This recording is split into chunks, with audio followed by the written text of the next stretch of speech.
All right. I'm getting into this special episode stuff because I'm being influenced by other musical companions on YouTube. Pat Kennedy of Close to the Edge in particular, he has a new video, his 10 personal favorite albums of 1976. So you can see, I'm doing that too right now. He inspired me. And disclaimer at the start, I think we only have one album in common. So this is proof that we all got our own taste and it's worth sharing because who knows? You might check out something I like.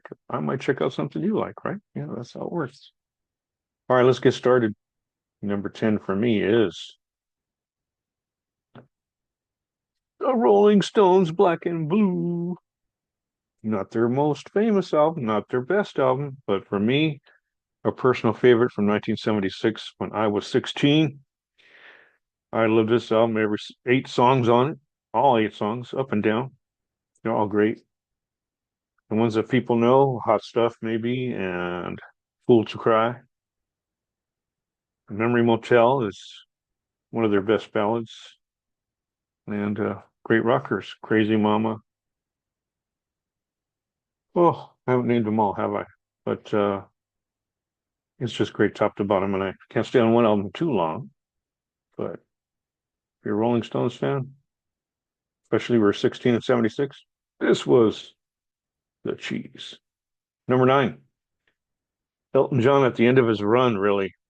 Right, he had that run of number 1 albums. And, he couldn't make a bad album, but the last good one for me was Elton John's Blue Moves. I like it possibly more than Goodbye Yellow Brick Road, which is the popular choice. Blue Moves is a little more obscure. That's why I like it. Plus, it has a couple songs on it that have personal meaning for me, like the song between 17 and 20, because in my first relationship, marriage, I should say, I was 17, she was 20. So I could totally relate. And I love the song Chameleon too. That's got to be one of my favorite Elton John songs, period. And there's just a lot of good listening here from the set opener tonight. Uh, what was the big hit on here? Was it Someone Saved My Life Tonight? Is that the right one from this album? I don't remember. But so many good songs. I love this production too. The sound production in here is more it's more crystalline. It has a lot of xylophone in it. A lot of xylophone in this album. It just seems to really charm me, right? And after this, Elton went into a bit of a spiral for a while, but this was a good one. Absolutely. Love those songs. Number 8. How dare you? 10cc. I've been a big 10cc fan ever since I was a wee lad.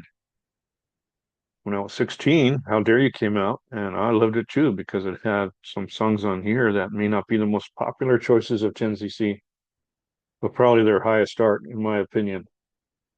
You've got the song Don't Hang Up, might be their best song. I love it. And the one that was, I think, a single was I'm Mandy, Fly Me. Just as brilliant. Just as brilliant. Those two are worth the price of admission, but there's other songs on it as well. There's the instrumental. I think it's called How Dare You. And there's the one that makes me laugh the most is I Want to Be a Boss. I want to be a boss. I want to be a big boss. I want to boss the world around. Right. So it's just well produced. And it's the last album by the original 4 members, right? They splintered after this. 2 left, and the remaining 2 made Deceptive Bends, which was good, but this one more personally meaningful for me. I guess when you're 16, that's a pretty fundamental year for listening. Number 7. Oh, I'm going against Pat on this one. He likes Trick of the Tail. Very good album, no doubt about it. In some circles, it's the best prog album of all time.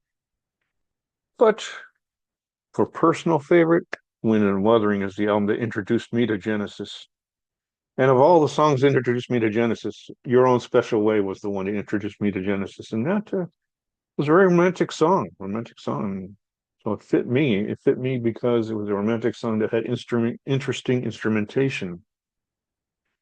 That's an unusual combination there, right? So the whole album is well produced. It's got that great Steve Hackett guitar sound in it. I had a friend who introduced me to a lot of prog, Frank, and his favorite song on this album was One for the Vine, and that is an outstanding song, that's for sure.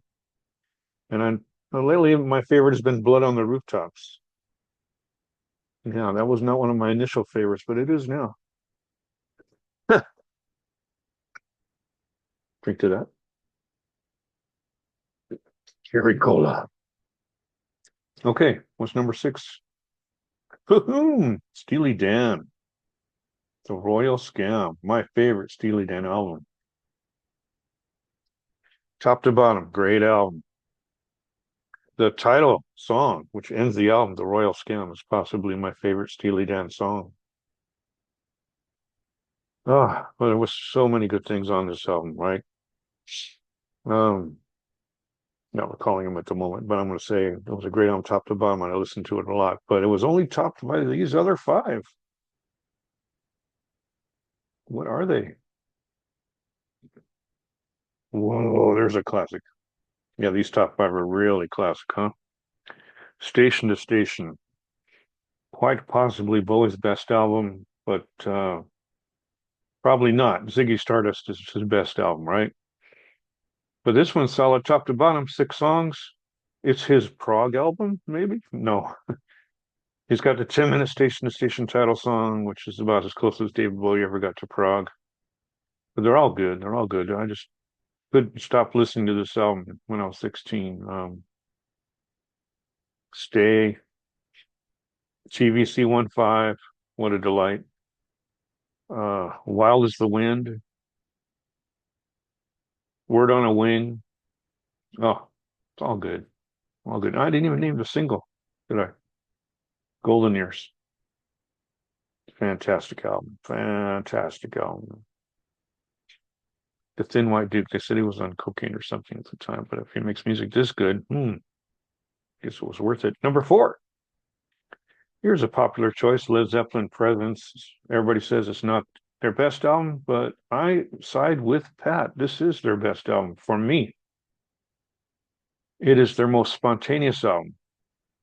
It is their rockingest album. It's their rawest album. And easy favorites for me were obviously Nobody's Fault But Mine, Hot Song for Nowhere. But the one that has grabbed me the most over these 40 years is T for One, the last song. When you get down to it, I know a lot of people agree with me. T for One is their best song. Heresy, blasphemy. But if you listen to a lot of Led Zeppelin, I sure did. T for One. It grows on you like a fungus and doesn't let go. Number three, what could it be? Oh, yeah. When I was 14, I was the record dealer in my high school. I used to buy albums, record them onto cassette, sell the albums to my friends. They started making suggestions to me, and one friend said, "Hey, get the Bad Company album." And I did, and I was an instant convert, complete perfection. And the second album, Straight Shooter, it tailed off toward the end. But this third album, Run with the Pack, some people say they're tired. I totally disagree because this is their rockingest album. It rocks the hardest of all the Bad Company albums. Plus, it's like half of the album's hard rock and the other half is very reflective. So it has their best reflective songs as well for me, top to bottom. Not a bad song on here. When I was 16, I thought the weakest song was Fade Away. Now it's one of my favorites in the album. uh, Do Right by Your Woman. It's not lyrically profound. Well, on a simple level, yes. But musically, I love the demo even more than the actual album recording. That's why I love these repackages that have a second disc of outtakes, right? Demos. The second album for this one is just about as good as the first. They're just so good for me, every song. I like to crunch that rock and get reflective, which probably explains my number two choice, which for many years was my number one choice. John Anderson's solo album, his first one, Elias of Sun Kilo. This album, along with Going for the One the next year, converted me musically, totally converted me in the sense that I was moved like never before when I heard from Going for the One, Turn to the Century, and Awaken. And it really opened my mind to I don't know, it's a combination of sensitivity and intellect and pure feeling. And that kind of describes this album. John Anderson album is a lot of instrumental on here. And there's kind of has a tribal flavor, the chanting in this album. And I used to, seriously, when I was 17, I used to go to the park. I had my boombox. Well, they weren't called boomboxes then. It was kind of like a boombox. And I would play this album in the park. I would just listen to it myself, all by myself, and kind of meditate without knowing what meditation is. I just would feel so good listen to this album. What could top this? Oh, have to say, To the Runner. Yeah, I know that was a well-known single from this. If you've heard of it, but it's all good. It's all good. Solid Space, the instrumental, uh, gorgeous. Okay, enough said. Enough said. Go to the album. You haven't heard the song, and you like ethereal music? This is that. Number one, Ambrosia. Now, there's a band that's been maligned by the fact they did a lot of romantic hit singles, but their first two albums are really prog, and this second album, Somewhere I've Never Traveled, is their proggiest and their most diverse. Far and away, this is one of the most diverse albums you'll ever hear. And it's produced by that guy that produced Dark Side of the Moon. Yeah, Alan Parsons. So it's got phenomenal sound, phenomenal sound. And Somewhere I've Never Traveled, the song has for a long time been one of my absolute favorite songs, period. And the next song on the album, the second song, Cowboy Star. Strangely moving song and very experimental in terms of the music that's integrated into the song. The music was so revolutionary that there's this one snip about a minute before the end of the song that's just a tremendous organ stab, just a big organ stab, totally jarring, but it works. And then in later editions, thanks to the digital age, they edited that part out. It's just a few seconds. It was edited out because it was considered maybe too jarring by people. Sometimes producers are wrong on these remakes because that was what made that song for me. But everything on here is just an adventure. It's my favorite album from 1976, my personal favorite. So I hope you've enjoyed my journey through my personal 10 favorites. I gave it a lot of thought, a lot of heart, and there you have it. I hope you watch more of my videos. See ya.